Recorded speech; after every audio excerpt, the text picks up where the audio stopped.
Hi all, I'm Adina Steinberg. I teach in the middle school, and I'm here to talk about this week's double parsha, Matot-Masei, and I'm going to focus on Aver HaYarden. So here's a picture of Eretz Canaan right over here, which eventually will be called Eretz Yisrael once we conquer it. And this little skinny line is the Yarden, which is the Jordan River, and the land on the eastern side of it we call Aver HaYarden, because it's on the other side of the Jordan.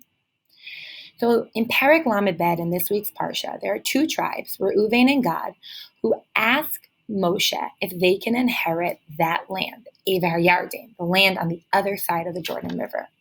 And the reason why becomes very clear in these psukim based on a word that is repeated 4 times, the word mikneh, 1, 2, 3, 4 times. And mikneh here is translated as livestock. Another word could be cattle.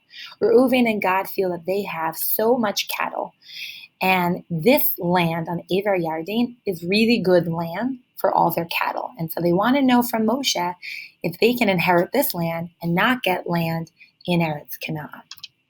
So what does Moshe say? Well, he doesn't say no. But one concern I'll share with you that Moshe has is he feels like they're abandoning the rest of Bnei Israel. Moshe says to them, Ha'acheichem yavo lemilchama, your brothers, meaning Bnei Israel, are going to go to war to conquer Canaan, va'atem teshvu po, and you're going to stay here? That doesn't seem very nice. You're going to stop all that we've worked for since we've left Mitzrayim to get to Eretz Canaan, and you're just going to stay right outside and take this spot because it's good for your cattle. And the rest of Bnei Israel are going to keep working hard to get that land? That just doesn't seem fair. Moshe raises some other concerns, but let's focus on this one.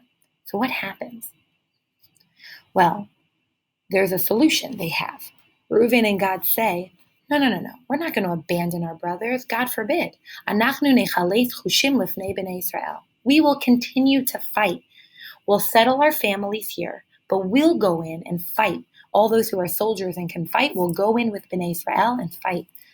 And lo nashuv el beitinu ad hitnachel Bnei Israel ish nachalato.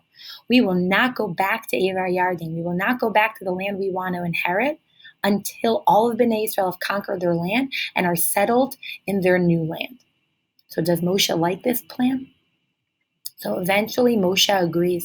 There's some back and forth, but eventually Moshe allows them to inherit the land if they keep their part of the deal. But look what Moshe does. Vayatzav lahem Moshe et Elazar haKohen ve'et Yehoshua ben Nun. Moshe tells Elazar and Yehoshua the plan. Why does he tell them the plan? Can't Moshe just keep the plan? So Moshe can't keep the plan because Moshe actually is not the leader who will take Bnei Israel into Canaan. Who is? Yehoshua. So Moshe needs to tell Elazar and Yehoshua and the other leaders who will, about this plan so that they can take care of making sure Reuven and Gad get that land as long as they keep their part of the deal.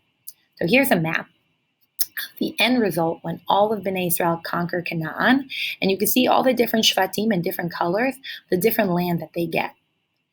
And if you look on this blue line is the Jordan River, and in Aver HaYarden, you see that Reuven and Gad, sure enough, they get the land. Now, you also might notice this huge portion of land that's given to Menashe. Where did Menashe come from? They were never part of requesting the land. And look at this, Menashe is on both sides of the Yarden. Where does Menashe come from? Bum, bum, bum. So Pasuk Lamed Gimel tells us that Moshe only wants to agree to this plan with Reuven and Gad if Chatzi Sheva Menashe, if some of the families from Menashe join Reuven and Gad on that side. Why does Moshe want some of Menashe there? So let's read here one opinion. Moshe insisted that the families of Menashe settle in the east, in the Aver HaYarden, because no Jewish community, meaning Reuven and Gad, cannot stay there unless it has spiritual health, unless they have people looking out for their Yiddishkeit, people who are going to make sure they're connected to their Judaism, even to make sure that they're surrounded by people who are smart with Torah knowledge. Now, normally, Shevet Levi would be the spiritual leaders for Bnei Israel, but they're not going to live on Aver HaYarden. Menashe happens to be a tribe filled with learned people, and Menashe, they agreed to send some families to live on Aver HaYarden to help keep Reuven and Gad connected because they're not going to be in Eretz Canaan with all of the spirituality that is provided by Shevet Levi.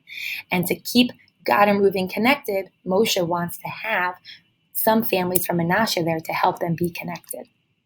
The question I want to leave you with for your Shabbos table is, do you think that the land of Reuven and Gad on Ever Yarden, do you think that that is part of Eretz Yisrael or not? Shabbat Shalom.